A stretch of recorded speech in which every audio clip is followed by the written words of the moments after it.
ناندیڑ شہر اور ضلع میں مسلسل ایک ہفتے سے بارش کا سلسلہ جاری ہے، مگر آج صبح سے ایک لمحے کے لیے بارش نہیں رکی اور دوپہر کے بعد موسلادھار بارش ہوتی رہی۔ شہر کے وشنو پور ڈیم میں مسلسل پانی کی آمد جاری ہونے سے ڈیم 80% لبریز ہو چکا ہے اور اس کا ایک دروازہ بھی آج دوپہر کھول دیا گیا ہے۔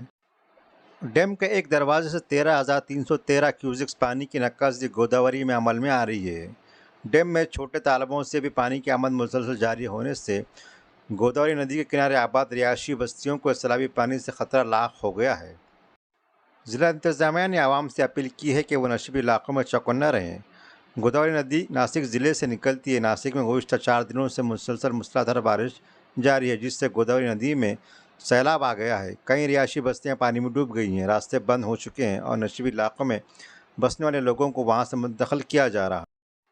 تازہ ترین خبروں کے لیے ورقہ تازہ یوٹیوب چینل کو سبسکرائب کریں۔ شکریہ۔